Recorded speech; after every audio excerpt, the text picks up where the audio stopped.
بەناوی خوای بەخشندەی میهرەبان بینەرانی بەڕێز و خۆشەویستی کەناڵی ئاسمانی پەیام لە هەر کوێیەکەن سڵاوی گەرمی ئێمەتان پێشکەش بێ. خۆشحاڵ و بەختەوەرم لە ئەڵقەیەکی نوێی بەرنامەی باسوخواز بەدیداری ئێوەی عزیز و خۆشەویست شاد بوومەوە.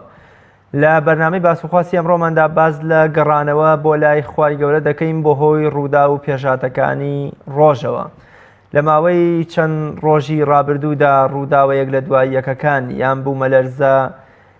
بە گوڕ و بەتینەکانی هەموو ناوچەکانی کوردستان خەڵکی بە ئاگا هێنایەوە و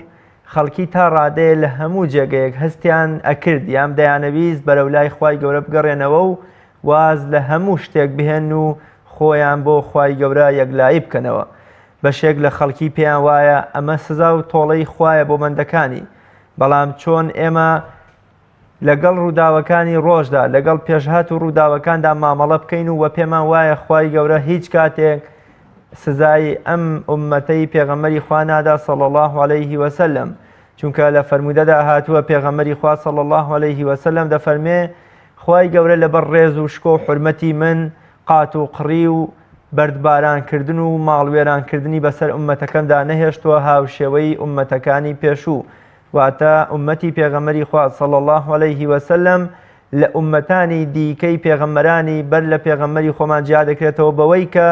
خوای گەورە بە عەزاب و قات و قڕی و سزای ئاسمان و زەوی هیچ کاتێ لەبەر ڕێز و شکۆ و حورمەتی پەیامبەر سزامان نادا. چۆن لەگەڵ ئەم ڕووداوانەدا مامەڵە بکەین، چۆن لێیان بڕوانین، چۆن بیانکەینە دەواازەیە بۆ گەڕانەوە بەرەو لای خوای گەورە، چۆن وا بکەین لە کاتی ڕوودانی ئەم بوومە لەرزە و پێشاتانەدا چۆن دڵمان وابەستەیە بە خوای گەورەوە لە کاتە ئاساییەکانی دیکەشدا هەروەها بین. مەهاتما غاندی ڕابەری ڕۆحی هیندیەکان و ڕزگارکەری گەلی چەوساوەی هند لە ژێردەستەیی بەریتانیای داگیرکرد دەڵێ لە گەشتەکەمدا بۆ خوێندنی یاسا لە بەریتانیا کە بە پاپۆر و کەشتی بەرەو ئەو وڵاتە بەڕێدەکەوتین هەموو خەڵکی سەرگەرمی گوناه و تاوانی خۆیان بوون، هەر کەسە دوو یا سێ خەریکی سەرپێچی و نافەرمانی خوای گەورە بوون. بەڵام کاتێ ڕەشەبا و شەپۆلەکان ترس و بیم و ناڕەحەتی و خەریکی نوقمبوونێکیان ئەخستە نێو دانیشتوانەوە هەمویان لە یەک جیا دەبوونەوە و هەمومان ڕوومان دەکردەوە ئاسمان دەمانزانی ناڕەحەتی و چەرمەسەریەکانمان بەگەڕانەوەمان بۆ لای خوا چارەسەر دەبن. بۆ قسەکردن لەسەر ئەم پرسە گرنگە و قسەکردنی زیاتر لەسەرەوەی کە ئێمە لەم جۆرە حاڵەتاندا چی بکەین، چۆن پەیوەندی نێوان خۆمان و خوای گەورە ڕێک بخەینەوە و سەر لە نوێ خۆمان بۆ خوای گەورە یەکلایی بکەنەوە، میوانداری زۆر بەڕێز مامۆستا یونس باویانی زانای ئاینیم کردووە کە لە ستۆدیۆکانمان لە شاری هەولێر میوانی ئەمڕۆی بەرنامەی باسوخواز دەبێت. مامۆستا گیان سڵاوی خوارد لێبێ و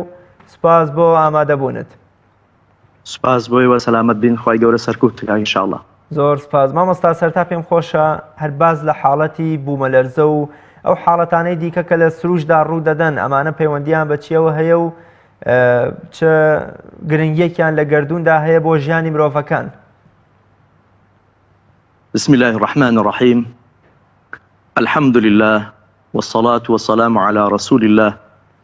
محمد وعلى آله وصحبه ومن اهتدى بهداه. سرتا سپاس بۆ جەنابتان، خوای پەروەردگار سەرکەوتوتان کە ئینشاء الله تعالی، و ئەمانەوێ پرسە و سەرخۆشی خۆمان ئاراستەی بنەماڵەی قوربانیانی بکەین و دوعای شیفا بۆ بریندارە کانەکەین، خوای پەروەردگار بە زووترین کات شیفا و چارەسەریان بکە ئینشاء الله تعالی، و دوا کۆز بێ ئینشاء الله تعالی خوای پەروەردگار وڵات و نیشتیمانمان بپارێزێ و مسلمانان بپارێزێ. هەڵبەت بابەتی ڕووداوە سروشتیەکان بابەتێکە زۆر لایەن هەڵدەگرێ فرە ڕەهەندە. بێگومان ئەوەی پەیوەندی بە ئێمەمانان وەنیە، پەیوەندی بە بواری جیۆلۆجی و زەویناسی و پسپۆڕانی ئەو بوارە هەیە، بۆ ئەو بەڕێزانە بەجێ دێڵێن کاوان قسەی خوان لێ کردووە و قسەی لێ دەکەن. بەڵام ئێمە لە ڕوە ئاینیەکەوە ئەمانوێ چەند خولەکێک قسە لەسەر ئەو بابەتە هەسیارە بکەین. زانایان دەڵێن کاتێک کە ڕووداوە سروشتیەکان ڕووەدا لە نێو کەون و بوونەوەرە ناکرێت تەنها لێکدانەوەی مادی و سروشی بۆ بکرێ، تەنها وا لێک بدرێتەوە ئەوە ڕوودا و زاهیرەیەکی سروشتیە و بەس، هیچ پەیوەندیەکی لە بواری ئیمانی پەیوەندی بە بواری ئیمانی مسلمانان وەنیە یان وەکو سزا عیقاب تووڕەیی خوای پەروەردگارەوە نییە. سەرەتا خوای پەروەردگار جەل جەلالو لە قورئانی پیرۆز ئاماژە بەوە ئەدا کە ئەو زەوی و خاکەی کە ئێمەمانان لەسەری ئەژین، ئەو شێوازە ژیانەی کە ئێمە تێدا دەگوزەرین خوای پەروەردگار بە مرۆڤی بەخشیوە. والله جعل لكم الأرض بساطة. خوای پەروەردگار ئەو زەویەی بۆ ئێوە ڕاخستووە وەک ڕایەخێک کە ئینسان ئەتوانێت بە تەواوی کەڵک لە زەوی ببێنێ بە ئارامی ژیان لەسەری بگۆزەرێنێ. هەڵبەت خوای پەروەردگار لێرە و لەوێ هەندێک ڕوودا و کارەسات دووچاری خەڵک ئەکا بۆ وشارکردنەوەی خەڵک، وەکو قورئانی پیرۆز ئەفەرمێ وما نرسل بالآيات إلا تخويفا. ئێمە ئاەتەکان ڕەوانە ناکەین، نانیێرن بەڵگە و نیشانەکان مەگەر وەکو کەرەسەی ترساندن نەبێ، واتە بۆ ترساندنی خەڵک، بۆ وشاربوونەوەی خەڵک کە خەڵک دائەبڕێ لە خوای پەروەردگار، یاساکانی خوای پەروەردگار پێشێلەکە. یەکێک لە ئامانجەکان وشارکردنەوەی خەڵکە، ترساندنی خەڵکە بۆ ئەوەی وشار بنەوە بگەڕێنەوە لای خوای پەروەردگار. و مرۆڤیش هەڵبەت کاتێک کە لە ڕووداوە سروشتیەکان دووچاری ترس و دلە ڕاوکی ئەبێ، لەو کاتەوە پەنا بۆ خوا ئەبات، چونکە لە بوونەوەر هەموو شتێک لە بوونەوەر جوندی خوایە. وما يعلم جنود ربك إلا هو. هیچ کەسێک نازانێ سەربازەکانی خوا چێن خۆی نەبێت جەل جەلالو. ولله جنود السماوات والأرض. هەرچی لە زەوی و ئاسمانە سەربازی خوایە، تەنانەت زەوی، پێکاتەکانی زەوی، شاخەکان، ئاو دەریاکان، هەموو ئەوانە سەربازی خوان، جوندی جێڕایەڵی پەروەردگارن جەل جەلالو. جا ئەمانەوێ لێرە بڵێن ئەو ڕووداوە سروشتیانە کە ڕوئەدان جگە لە بابەتە زانستیەکە، لایەنە زانستیەکە کە ڕووداوێکی سروشتیە، بەڵام چەند مسجێکی، چەند نامەیەکی لە هەناودایە کە پێشکەش بە خەڵکی و خەڵکی سەرزەوی ئەەکەم. یەک لەوانە پێمان ئەڵێ کە قدرەت و دەسەڵاتی خوای پەروەردگار چەندە بەهێزە، خوای پەروەردگار چەندە دەسەڵاتێکی هەیە کە توانێ بەسەر هەموو شتێک هەیە. إذا أراد شيئا فإنما يقول له كن فيكون. خوای گەورە خۆی پێمان ئەڵێ هەر کاتێک خوا شتێکی بیەوێ، شتێک بیەوێ ئەنجامی بدا، تەنها پێ ئەڵێ ببە دەبێ، واتە لە نێوان کاف و نونێکە. ئەبینین بە چەند لەحزەیەک، بە چەند چرکە ساتێک گەورەترین ڕوودا و کارەسات ئەخڵقێ ڕوو ئەدا لە نێو بوونەوە و کەون و کائیناتی خوای پەروەردگار. ئەوە گەورەی دەسەڵاتی خوامان بۆ دەرەخا. گەورەی دەسەڵاتی خوا لەوەیە کە چۆن دروستی کردووە، بە هەمان شێوە لێوێران کردنیشی ئەتوانێت بە چەند چرکە ساتێک لە نێوان کاف و نونێک گەورەترین کارەسات بخڵقێنێ. خوای پەروەردگار هەموو لایەکمان پەنا بدە. هەروەها نامەیەکی تری پێیە، پێمان ئەڵێ هەرچەندە مرۆڤ هێز و دەسەڵاتی هەبێ، شکۆ و قودرەتی هەبێ، بەڵام بەرامبەر دەسەڵاتی خوا عاجزە، دەستەوسانە، بێدەسەڵاتە. ئێمە بینین لەو کاتی ڕووداوە سروشتیانە کە ڕوئەدەن لە وڵاتی وا پێشکەوت و زلهێز ڕوئەدەن کە ئینسان بە ئەستەم وابیر ئەکاتەوە وڵاتێکی وا گەورە و خاوەنی تەکنەلۆژیا و پێشکەوتن و هێز و توانا و توانستی زۆر ڕوبەڕووی ئەوە کارەساتێکی گەورە بێتەوە، بەڵام دەبینین ئەوانیش دووچاری ئەوە ئەبنەوە دەوڵەتەکان، هێزی مرۆڤ ئادەمیزاد دەستەوسانە. تەنانەت زانایان ئەڵێن لەگەڵ ئەوەی کە بواری تەکنەلۆژیا ئەوەندە پێشکەوتوو بووە،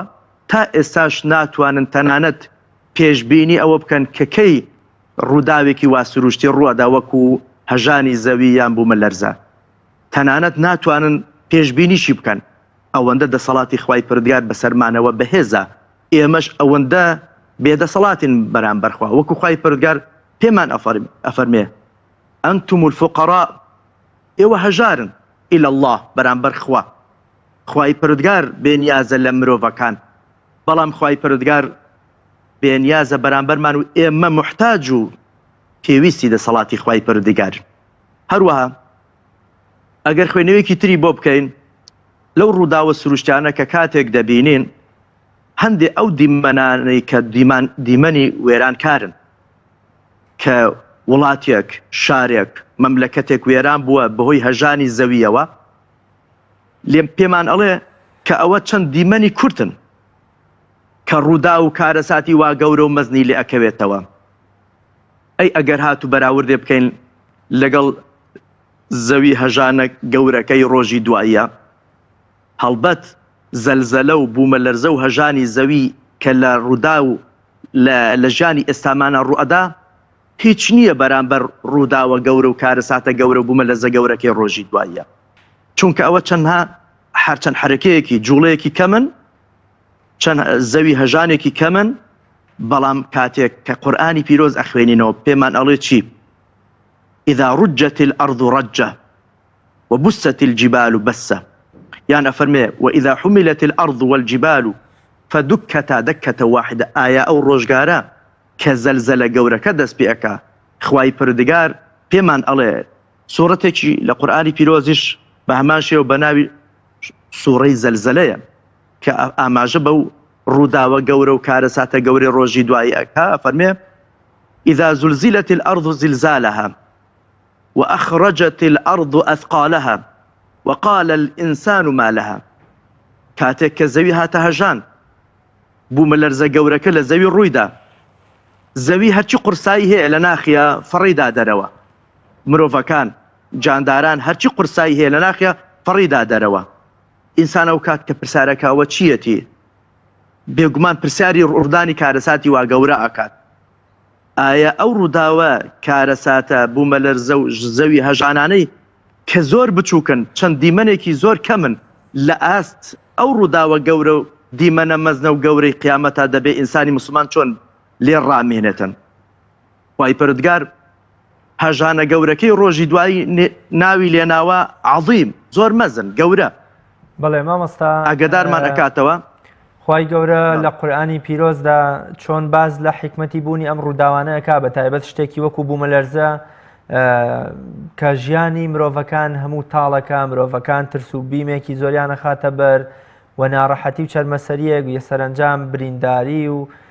وێرانبوونی کۆشک و تەلار و vێلاکان و شەهیدبوونی هەزارەها کەسی لێ دەکەوێتەوە. حیکمەت لە بوونی بوومە لەرزە چیە؟ کاتێک کە ئەمە پەیامێک وەکو جەناب دەفەرمووی ئەمە تۆڵەسەندنەوە عیقابی خوای گەورە نییە، بەڵکو پەیوەندی بە جیۆلۆجی و زانستی زەویەوە، یعنی پێویستە کە لەو کاتە ئەمە ڕووبدا. بەڵام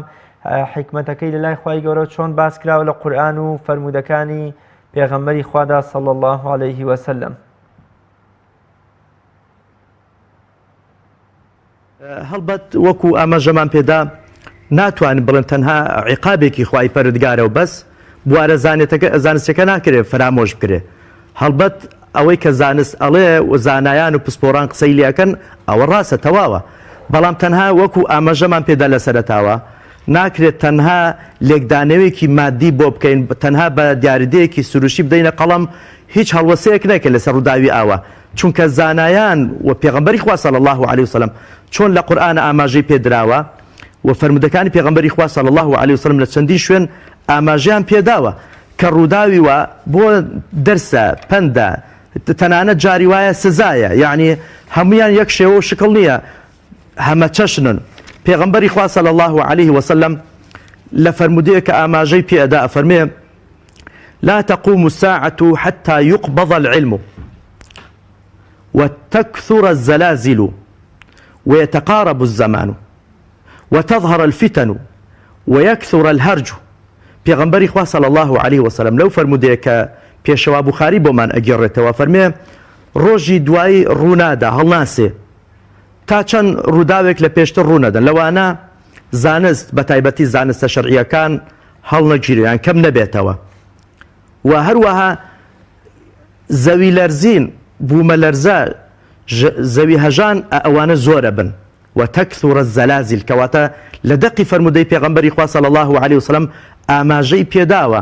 کە زەلازیل، زلزال، بوومە لەرزە، زەوی هەژان ئەو کارە ساتە سروشتیانە بێگومان زۆرە بن. تەنانەت دواتر ئەفەرمێ تەقارەب الزەمان،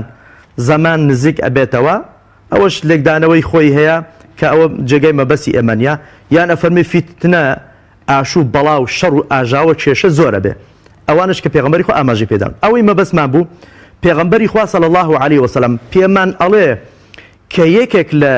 نیشانەکانی ڕۆژی دوایی بەر لەوەی کە قیامەت هەڵبسێ بێگومان زۆربنی زەلزەلە و زلزال و ئەو کارە ساتە سروشتیانەیە و پێشەوە ئەحمەد لە مسندەکەی بە سەنەدێکی صحیح هێناویتی کە پێغەمبەری خوا صلی الله عليه وسلم ئەفەرمێ بین یدی ساعة سنوات الزلازل لە بەردەمی هەسانی ڕۆژی دواییە ساڵەکانی کارە ساتە سروشتەکانی زلزال و بوومەلەرزە هەن پێغەمبەری خوا ئاماژە بەوە ئەدا کە چەند ساڵێک بەر لە ڕۆژی دوای و هەستانی ڕۆژی دوایی لە کۆتا زەمانە هەڵبەت زەلازیل و بوومەلەرزە زۆرە بێتن زەوی لەرزین و هەژانی زەوی ئەوانە زۆرە بن و هەروەها هاتووە لە پێغەمبەری خوا صلی الله عليه وسلم لە فەرمودەیەکی تر ئاماژەی پێداوە کە ئیمامی ئەبوو داود بۆمانی تەخریج کردووە ئەفەرمێ عەزاب و سزای ئەو ئومەتەی ئێمە لە دنیا چەند شتێکە کە ئاماژەی بە هەر سێ شتی داوە لێرە لە فەرمودەکە ئەلفیتەن بەڵاو ئاشوب و فیتنە و ئاژاوە و زەلازیل کارەساتی بوومەلەرزە و زەوی هەژان والقەتل ئەوی تریان سێمیان کوشت و کوشتار خوای پەروەردگار بمان پارێزێ هەڵبەت ئەگە سەرنج ئەدەین هەر سێکیشان ئێستا لە واقعی ژانی ئێمەدا وجودیان هەیە بوونیان هەیە بەڵێ ئەوانە کۆمەڵە دەقن هەم لە قورئان وەکو هەندێک ئاماژەمان بە هەندێکیاندا بەڵام لە قورئان پێمان ئەڵێ ئەو ئاياتە سروشتیانە ئەو بەڵگە و نیشانە سروشتیانە کە لە بوونەوەرە و کەون و کائیناتە ڕوەدا ئامانج مەبەست وشارکردنەوەی مرۆڤەکانە و ترساندنیانە لە کاتێک کە مرۆڤەکان لە پەیوەندیان لەگەڵ خوا ئەپچڕێ کاتێک کە یاساکانی خوا پێشێلەکەن کاتێک کە ئینسانەکان خراپەکاری لەسەر زەویە بڵاوەکەنەوە ئاخر ئێگەر ئێمە سەرنجێ بدەین هەڵوەسێ بکەین تەنانەت ڕووداوە سروشتی و ژینگەیەکان مرۆڤ دەستی لە خراپبوونی هەیە قورئانی پیرۆز ئەفەرمێ ظهر الفساد في البر والبحر بما كسبت أيدي الناس ئێستا ئەگەر سەرنج بدەین مرۆڤ لەکوێی ئەو بوونەوەرە دەستی خراپکاری تێدا نییە تەنانەت لە ئاسمانیش لە دەستی مرۆڤەکان سەلامەت نییە ژینگەمان وێران کردووە زەویمان وێران کردووە ئەو هەموو شەڕ و شۆڕ و کێشە و ئاژاوە ئەوە لە ڕووی کوشتار و لە ڕووی یەکتر ماڵوێرانکردن کەواتە ئەوانە لە کۆتاییە ئەو شەڕ و ئاژاو و کێشە یان هەتا بواری تەکنۆلۆژیاکەش لە کۆتایی بێگومان ڕنگدانەوە و ئاسەواری خۆی ئەبێ لەسەر بوارە سروشتەکان یان ڕوودانی سروشتی لە نێو بوونەوەرە ئیمامی ئەحمەد خوای لێ ڕازی بێ لە خاتوو سەفیە بۆمان ئەگێڕێت بەڵێ بەڵێ مامۆستایان دوای ڕوودانی ئەم کارە ساتانە بەشێ لە خەڵکی ئاماژە بەوەکەن کە ئەمە عیقاب و تۆڵە و سزای خواییە بۆ بەندەکانی ئەمەش دروستە ئایا خوای گەورە دەیەوێ بەم ڕووداوانە تۆڵە و سزا لە بەندەکانی وەربگرێتەوە یان پەیوەندی بەشتی دیکەوە هەیە و چۆن ئێمە لە نێوان ئەم دوو تێگەیشتنەدا تێگەیشتنێکی دروست بۆ خۆمان بدۆزینەوە بەڵێ ئێمە گوتمان مەرج نییە هەموو ڕووداوێکی سروشتی تەنها عەزابێکی خوای پەروەردگار بێ یان تۆڵە سەرنەوە بێتن تەنانەت چونکە تەماشای مێژوو دەکەین وەک جەنابیش لە پێشەکی بەرنامەکە ئاماژەت بە فەرمودەیەکی پێغەمبەری ئازماندا صلی الله عليه وسلم دروستە بەڵام هەڵبەت ئەو ڕووداوە کارە ساتە سروشتیانە بەدەر نین لە سزا و عیقابی خوای پەروەردگار لانی کەم وشاریەکە بۆ ئینسان ترساندنێکی ئینسانە لانی کەم بۆ ئەوەی کە مرۆڤەکان بیریان بکەوێتەوە کە توانای خۆیان لەکوێیە تا توانای ئینسان تا چ ئاسێک بڕەکە ئێمە هەمومان بینی لەو چەند شەوەی ڕابردوو خوای پەروەردگار جارێکی تر تووشی ڕووداوی وانە بین ئینسان لە هەر ئاسێکی بەرزی تەنانەت پلەداری بێ خوێنەواری بێ خاوەنی بڕوانامەی بەرز بێ کاتێک کە هەست بە مەترسی ئەکا بۆ سەر گیانی خۆی چەند ئەکەوێتە شلە ژان هەست بە مەترسی ئەەکەی ناتوانێت بەردەوام بێ هەندێکمان بینی تەنانەت لە شاشەی تیڤیەکانە نەیانتوانی بەردەوام بن بۆ چەند چرکەیەکی تر لە قسەکردنە شلەژان بۆ چونکە مەترسی هەیە بۆ سەرجانی ئینسان لەو حاڵەتە سەرنجماندا وە زانیاریمان هەیە ئەو شەوە خەڵکێکی زۆر نەخەوتووە تەنانەت ماڵەکانی خوا مزگەوتەکان زۆر لە شەوانی پێشووتر قەڵەبارەختر بوو خەڵکێکی زیاتر ڕووی کردەوە مزگەوتەکان کەواتە لە ڕووی ئیمانیەوە ئەتوانێت کەڵکی لێ بێندرێ ئینسانەکان وشارە بنەوە ئینسان حەقیقەتیان بۆ دەرەکەوێت حەقیقەتی ژیان حەقیقەتی توانای خۆی و بێدەسەڵاتی خۆی بەرامبەر ئەو هێز و دەسەڵاتەی خوای پەروەردگار جا ئەگە سەرنج بدەین مەسلەیەکی تر بە ماوەی چەند چرکە ساتێک ئەو ڕووداوە ڕوئەدات کە وێرانکاریەکی گەر ئەگەر دەرەجەکە لە سەروتر بە ڕەنگە بە چەند چرکەیەکە بەس بێ بۆ ئەوەی کەوا وڵاتێک وێران بێت تەنانەت دنیا وێران بێ بەڵێ ئەوانە لە پێشووتریشە زانایانمان پێشینە چاکەکانمان پێشەواکانمان ئاماژیان بەوە داوە هەر ئەوەمان ئەویست بڵێن ئاماژیان بەوە داوە هەڵبەت ئەو ڕووداوە سروشتیانە لێرە و لەوێ پەیوەندیەکیان هەیە بە عەزاب کاتێک کە ئینسان یاخی ئەبێ کاتە ئینسان توغیان ئەکا کاتە ئینسان ڕوبەڕووی یاساکانی خوا ئەبێتەوە پێشێلی ئەکا ئینسان لە ڕووی بەندایەتیەوە ئامادە نییە بەندایەتێکی دروستی بکخوای پەروەردگار بێگوما وەک زەنگێکی وشارکردنەوەیەک پیشانی خەڵک ئەدا وەکو ئەو ئاەتەی لە سەرەتا خوێنمەوە ئامانجێکە بۆ تەخویف ترساندن وشارکردنەوە زەنگێکە بۆ وشارکردنەوەی خەڵک جا ئەو فەرمودەی کە بەتەمام قسەی لێ بکەم ئیمامی ئەحمەد خوای لێ ڕازی بێ لە خاتو سەفیە بۆمان ئەگەڕێتەوە ئەفەرمێ زلزلت المدينة على عهد عمر بن الخطاب لە ڕۆژگاری پێشەوایەتی عومەری کوڕی خەتاب خوای لێ ڕازی بێ زەوی هەژانێک بوومە لەرزەیەک لە مەدینە ڕوئەدا پێشەوا عومەر ڕوو ئەکاتە خەڵکە و پێیان ئەڵێ یا ئەیها الناس ما هذا ئەی خەڵکین ئەوە چییە ڕوئەدا وەک گلەیی سەرکۆنەکردنێکی خەڵک و جەماوەر وەک بڵێ ئێوە شتان کردووە خوا ئەوە لێمان تووڕێیە کە سزامان بداتن جا لە کۆتایی قسەکانی ئەفەرمێ لئین عادت لا ئوساکینکم فیها ئەبەدا ئەگە جارێکی تر ڕووداوی وا دووبارە بێتەوە من لەگەڵ ئێوە لەو شارە نیشتەجێ نابم بەردەوام نابم لەگەڵتانە لەو شارە بدا بنیشم جا کەعب بەڵێ إنما تزلزل الأرض إذا عمل فيها بالمعاصي زەوی کاتێک ئەهەژێ بوومە لەرزە لە زەویە ڕوەدا کاتێک ئەگەر تاوان و گوناه و سەرپێچی خوای تێدا کرا بەڵێ ئەوە یەکێکە لە هۆکارەکان گوتمان لە بوارە زانستیەکەش هەڵبەت شتێکی دروستە ئێمە ئەوە بۆ زانایانی پسپۆر ئەوانەی کە زەوی ناس و ئەوانەیە بەجێ دێڵێن بەڵام لە ڕووە ئیمانی و دینیەکە هەڵبەت وەکو زانایانی پێشومان تەنانەت پێغەمبەریشمان صلی الله علیه وسلم ئاماژەی پێداوە پەیوەندی هەیە بە بواری وشارکردنەوەی خەڵک ترسانی خەڵک ئاگادارکردنەوەی خەڵک زەنگێک بۆ خەڵک بۆ تەوبەکردن گەڕانەوە بۆ لای خوای پەروەردگار تەنانەت دواتر سزادانیشیان کەواتە مامۆستا ئەو دەرز و پند و وانە و عیبرەتانی کە ئێمە لەم ڕووداوانەوە وەری دەگرین بۆ ئەوەی هۆشیار ببینەوە بە ئاگا بینەوە دڵمان ڕاچڵەکێ و ڕاچەنێ لە ئاست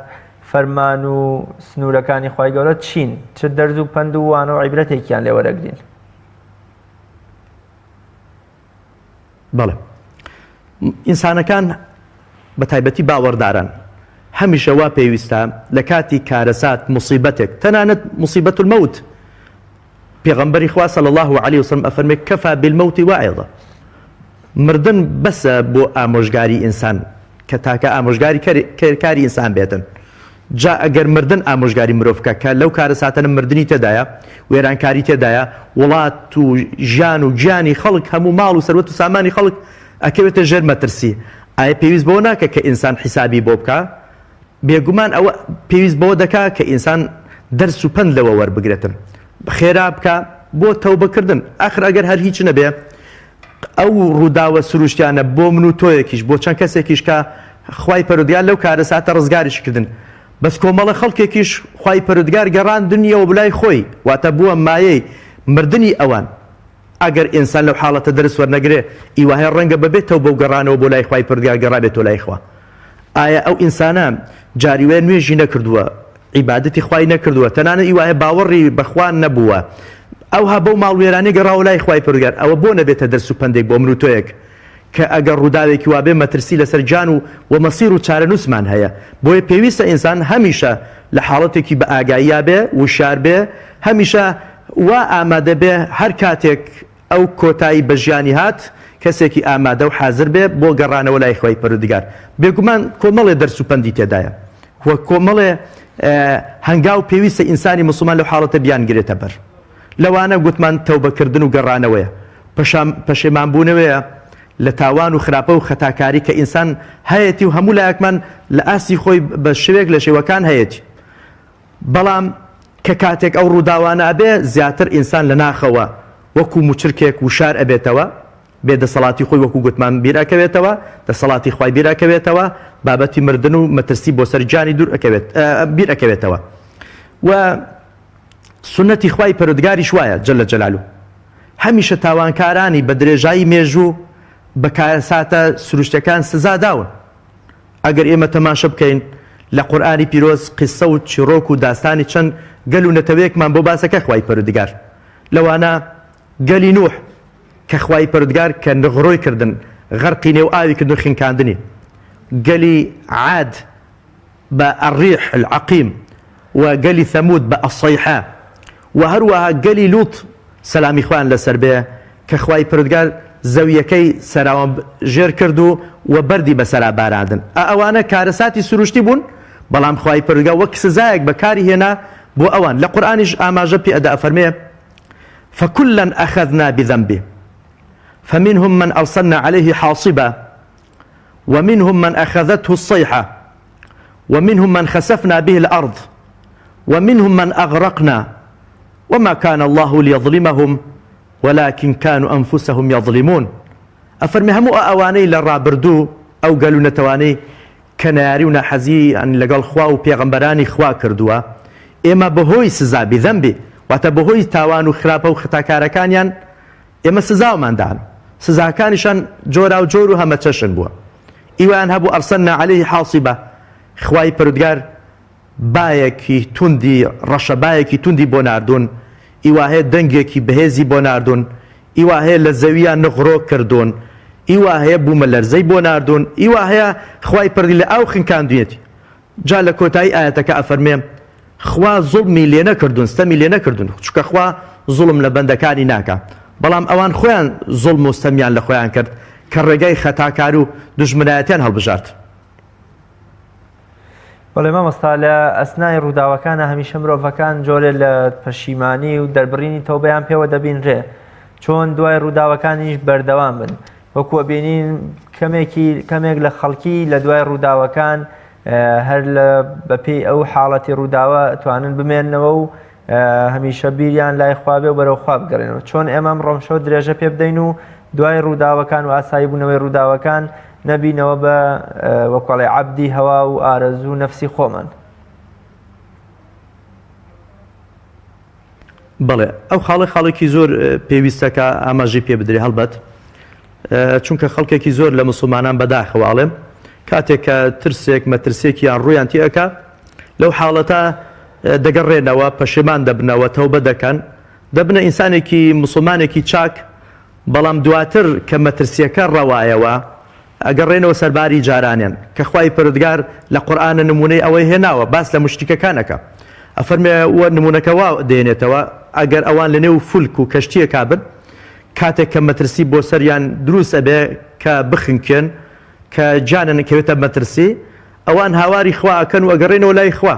ئەڵێن خوایە بەس ئەگەر ئەو جارە نەجاتمان بدەی ئێمە کەسانێکی دڵسۆز و پاک و چاک ئەبین. بەڵام کە کاتێک نەجاتیان ئەبێ ئیدا هم مشرکون لە کۆتایی وا ئەفەرمێ بەمان شێوە جارێکی تر ئەگەڕێنەوە سەر هەمان شرک و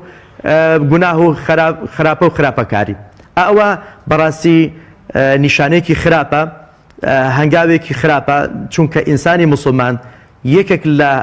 مەرجەکانی خواپەرستی و تەوبەکاری بریتە لە ئیستیقامەت، واتە ئینسان بەردەوام بێ، ئینسان لەسەر خواپەرستی خۆی بەردەوام بێ، چونکە ڕەنگە خوای پەروەردگار ئەو جارە دەرفەتێکی پێداوی، بەڵام بۆ جاری دووەم دەرفەتی تر دوا بۆ نەڕەخسێتر.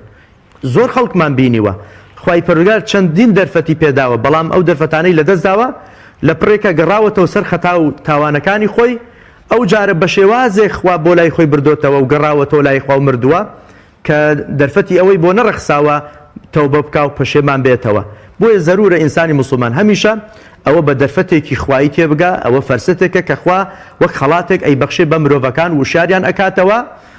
لەو حاڵەتانە کەڵکی لێ ببێنێ و بەهرەمەند بێ و بەردەوامیش بێ تەنها تەوبەکەی ئانی نەبێ واتە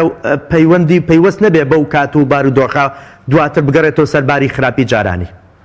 مامۆستا هەر لەم ڕووداوەدا شتێکمان سەرنجدا شتێکمان بینی کە مرۆڤ بەبێ هیچ وابەستەیەک بە منداڵ بە سویچی سیارەکەی بە خواردن تەنانەت بە جلوبەرگێکی شیاوی نێو کۆڵان و خان و پارە و ئاڵتون و سەروەت و سامانەکەی وەکۆڵی هەر نەفسی هەر هەوڵی ڕزگارکردنی خۆیەدا. ئەمە ئەوەشی تێدا نییە کە مرۆڤەکان هیچ وابەستەیی و هیچ سەروەت و سامان و ماڵ و زێڕێکی دنیا هیچ کەڵکێکیان پێ ناگەێنێ و وەکۆڵێ سەرنجام ئەبێ بەدەستی بەتاڵ و بە هەر بە نەفسی خۆیان بگەڕێنەوە و لە دنیا دەرچن. هەڵبەت ئەوەش ئاماژێکی جوانە. چەندین ڕووداو هەن بەڕاستی کە لەو کاتێک کە ڕووداوی کارەساتەکە خەڵک کە ئەیجێڕێتەوە یان هەندێک گرتە ڤیددیۆیش هەن کابینین خەڵکێک وەکو جەنابەت ئاماژەت پێدا کە سوکاری خۆی بەجێهێشتووە باوەڕکەن هەر خەڵکی ناسیاومان بیستومانە منداڵی خۆی لەبیر کردووە خێزان و دایکی خۆی کە سوکاری خۆی لەبیر کردووە ڕای کردووە. تەنانەت ئافرەتێکمان بینی لە یەک لە نەخۆشخانەکان باسی لەوە ئەکرد کەسێکیان لە تابیقی سێم خۆی فڕداوە لە بەرجانی خۆی لە بەترس و شڵەژانە. ئەوانی کە پێیان گوتین لە نەخۆشخانەکان بەشی زۆری بریندارەکان خی گەورە شیفایان بدا زۆربەی هەر زۆریان پەیوەندی هەبووە بە بابەتی شڵەژان و ترس کە نەک لە ڕووی کارەساتەکە بێ لە ترسانە خۆی فڕداوە بەسەریە کەوتووە بەربۆتەوە خۆی بە دەرگە و پەنجەرەدا داوە. ئەوە بەڵێ ئەوە من پێ ئەگەێنێ کە گیان و ڕوحی ئینسان لە هەموو شتێک شیرینترە. بۆیە ئینسان لەو حاڵەتە هەموو شتێکی تر ئامادەی بکە بە قوربانی گیان و نەفسی خۆی. بۆیە پێویستە هەمیشە ئەوها تەماشی بابەتەکان بکەین. ماڵ و سەروەت و سامان و دەسەڵات و هەرچیە کە هەیە ئینسان ڕۆژێک لە ڕۆژان چۆن نەی بووە بەدەستی هێناوە ڕۆژگارێکیش دێ ئەوها بەجێی دێڵێتن نەفعی ئینسانی نابێتن. ئەوەی کە سوودی ئینسانی هەیە ئەو پەیوەندێ جوانە بەندایەتیە کە لە نێوان ئینسان وەکو بەندا لەگەڵ خوا و خالیقی خۆی کە هەیەی. بۆیە برەو بەو بابەتە بدەین لەو ڕۆ خۆمان دەوڵەمەندکەین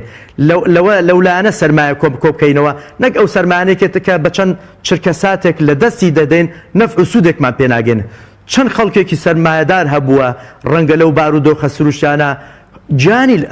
لەدەست ئەدا ماڵی لەدەست ئەدا کە سوکاری لەدەستە هەموو ئاوانە هیچی فریایی ناکەی و کەڵکێکی پێناگەێنێ کەواتە ئەوەی کە کەڵکی پێگەێنێت تەنها کردەوە چاکەکە و بەندایەتێ دروستەکەیتی کە لەگەڵ خوا و خالیقی خۆی هەیەی. مامۆستا ڕۆڵی خەڵک ڕۆڵی مامۆستای ئاینی ڕۆڵی میدیاکان چییە لە ئارامکردنەوەی ئەم ڕەوشە و زیاتر نەترساندنی خەڵک و سەبووری دانەوەی کە سوکاری شەهیدان و سەردانی بریندارەکان ئێمە چیمان پێ دەکرێت لە دوای ڕووداوەکان تا چەند دڵ و دەرونی خەڵک بتوانین ئارام بکەینەوە؟ بەڵێ هەڵبەت ئەوەیان زەرورە کە کەشێکی ئارام بۆ نێو کۆمەلگای خۆمانە فەرهەم بکەین خەڵک نەترسێنین. ئێمە لە دوا جار هەمومان بەندەی خوین هیچ شتێک بەبێ دەسەڵاتی خوا لە دەرەوەی دەسەڵاتی خوا ڕوونادا ئەوەی کە خوش بیەوێ هەر ئەوە دەبێتن. بۆیە ئینسان حەزەر پێویستە خۆپاراستن پێویستە هەر شتێک وەکو ئەو ڕێنمایانەی کە پسپۆڕان ئاماژەی پێدەین یان خۆشمان ئەیزانین هەندێک شوێن و هەندێک شت و هەندێک هەڵسوکەوت ڕەنگە مەترسی بۆ سەرجانمان ئیجانی خۆمان کە سوکارمان دروست بکە ئاساییە کە ئینسان لێرە بتوانێت حەزەری خۆی بکاتن. بەڵام زیاد لە پێویست کە هەندێک خەڵک بەڕاستی بینیمان زۆر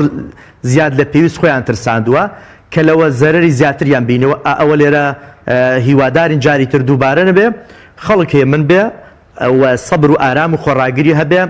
بە ئەوەی قەزا و قەدەری خوش ناتوانێت بگەڕێتەوە. ئەوەی کە منی بەڕاستی نیگەران کردووە یەک خاڵێک لە تۆڕە کۆمەڵایەتەکان هەندێک خەڵک ئەبینن بەداخەوە نە لە ڕووی ئیمانیەوە نە لە ڕووی ئینسانیەوە هیچ کەڵکێکیان لەو بابەتە نەبینەوە تەنها ئەو بابەتیان کردوتە بابەتێکی گاڵتە ئامێز و فوکاها چەندین لە قتاتی ڤیددیۆ یان قسە و قسەڵۆک ڕووداوی سیر و سەمەرە کە ڕووداوە ڕەنگە کەسێک منداڵێک ئافرەتێک لەو حاڵەتە کە شڵەژاوە ڕووداوێکی لێ ڕووداوە نەخوازراوە و وەکو پێویست نەبووە نابا وا بواە ئەوانە کردوتە بابەتێکی گاڵتە ئامێز و سوکایەتی کردن بەیەکتر کە بەڕاستی ئەوە لە نێو کۆمەلگای ئێمە شتێکی زۆر قێزەونە هیوادارم شتی وا دووبارە نەبێتەوە ئێمە هەم لە ڕووی کارەساتە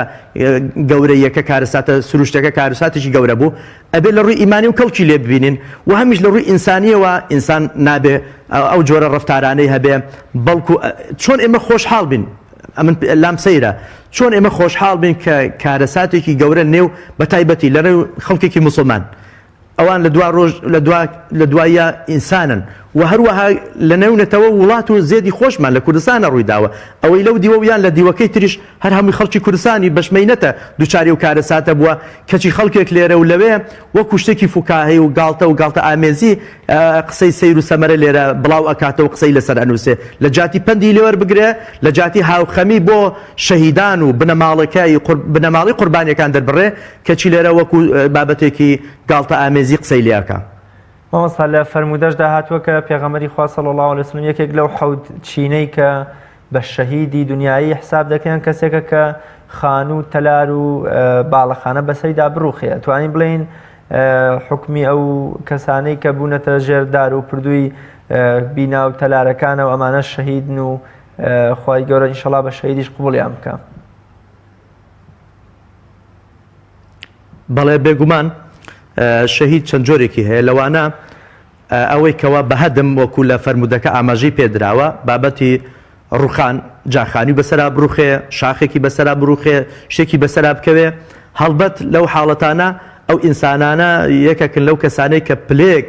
لە پلەی شەهادەتیان پێ ئەبەخشرێ هیواداریشین داواکاریشن لە خوای پەروردگار ئەوانەی کە لەو کارەساتە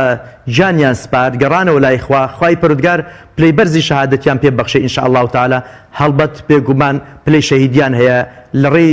بەپێی دەقەکانی فەرمودەکانی پێغەمبەری خوا صلی الله علیه وسلم مامۆستا کۆکردنەوەی کۆمەک و هاوکاری و بەدەمەوەچوونی لێ قۆماوان بە تایبەت کە سوکاری شەهیدان و بریندارەکان یا ئەوانەی کە خان و سەرۆت سامانیان لەدەستداوە تا چەند ئەرکێکی مرۆڤایەتیە لەسەر شانی هەمومان کاتێ ئێمە بۆ ئاوارەی عەرەب و بۆ بۆرما و بۆ سووریا و بۆ فەلەستین فرمێز ڕێژین میلەتەکەی خۆمان لە پێشتر نییە کە هەم بە مادی و هەم بە فرمێسک و هەم بە پێناخۆشبوونی دڵ و دەروون زیاتر بەهانایانەوە بچین و هاوخەم و هاوسۆزیان بین بێگومان هەڵبەت ڕەنگە گلەیەکیش بێت تەنانەت لە حکوومەتی هەرێمی کوردستانیش هەسەکەن جۆرێک لە ساردیەک یان وەکو پێویست بەهاناوە چوون نەچوونێک هەیە لە بواری مادیشە بۆ خەڵک تا ئێستا شتێکمان نەبیستوە وەکو تەعویزێک بەڕاستی وەکو دڵدانەوەیەکی ئەو بنەماڵە بەڕێزانەی کە لیان قەوماوە کارەساتەکە تووشیان بووە و بەڕاستی ئەرکی هەموو مسلمانێکی خوا پێداوە ڕێکخراوە خێرخوازیەکانێک کە لێرەوە ئەمانوێت سپاسی خەڵکی خێرخوازی کوردستان بکەین چ وەکو ئەو کەسانەی کە وەکو تاکە کەس کاری جوامێرانە ئەنجامەدەن لە کاتی واو بۆ خەڵکی تر سوودیان هەبووە و چ ئەو ڕێکخراوە خێرخوازیانەیە کە بەڕاستی جێپەنجان دیارە لە خزمەتکردنی خەڵکی لێ قەوماو ئەوەی کە زەرورە ئێستا ئەرچی ئەوانیشە فریای خەڵکی خۆیان کەون زیاتر لە پێشترە ئەجر و پاداشیشی زیاترە ئەو ئەرکی هەمومانە ئەو هەر کەسی کە لە توانای هەیە بە شێوێ لە شێوەکان بەڕاستی هاوکاری و هەمانگیان بکاتن چونکە پاداشێکی گەورەی تێدایە و بابەتێکی ئەخلاقیە ئینسانیە نەتەوەیە لە هەم بوارەکان بەڕاستی داوامە لێەکە پێویستەکە لەسەرمان کە ئێمە هاوکاریان بین بۆ ئەوەی ئەوانیش بگەڕێنەوە نێو ژیانی سروشتی و ئاسایی خۆیانە زۆر باش مامۆستا لە چوارچەوەی بابەتەکەدا کۆتا قسە و پەیامی جەنابەت چییە و من شتێکم نەپرسیوە پێویست بکات جەنابەت ئاماژەیەکی پێ بکەیت لە کۆتایی ئەڵێم هیوادارم خوای پەروردگار داواکارم لە خوای پەروردگار جارێکی تر ئێمە بەو کارەساتە نەخۆش و سروشتیانە تاقی نەکات و ئینشاء الله تعالی خوای پەروردگار خەڵکی ئێمە و خاکی ئێمە بپارێزێ ئینشاء الله و ئێمەمانانیش هیوادارم لە هەر ڕوودا و کارەساتێکی وا دەرس و پەندی لێوەربگرن وەکو لە میانەی قسەکردنەکانمان ئاماژەمان پێدا بە بابەتێکی ئیمانی بیبەسینەوە بۆ ئەوەی لە بواری ئیمانی و دینداریەکە کەڵکی لێبینین جا ئەگەر سزای خوا بێ هەر کەڵکمان لێبینی و ئەگەر سزای خوش نەبێ هەڵبەت ئێمە زەر ناکەین کە لەو بوارە لە بواری ئیمانی و پەیوەندی و تەوبەکاریە عیلاق و پەیوەندەکانمە لەگەڵ خوا دروست بکەینەوە و هیوادارم جارێکی تریش خەڵکی ئێمە خوا نەخواستە ئەگەر ڕووداوی واش هاتە پێش بە ئارام بێ خۆڕاگر بێ پشو درێژ بێ و ڕازی بێ بە قەزا و قەدەری خوا و حەزەر و خۆپاراستنی بێ و ئەوەی کە ئەرکیشە لەسەر لایەنی پەیوەندیدار بەڕاستی زووتر و شارانەتر دڵسۆزانەتر بێتە پێش بۆ ئەوەی خەڵکی ئێمە خوا نەخواسا ئەگەر هەر ڕوودا و پێشاتێک هەبوو لانی کەم بە کەمترین زەرەر و زیان لێ دەربچێ.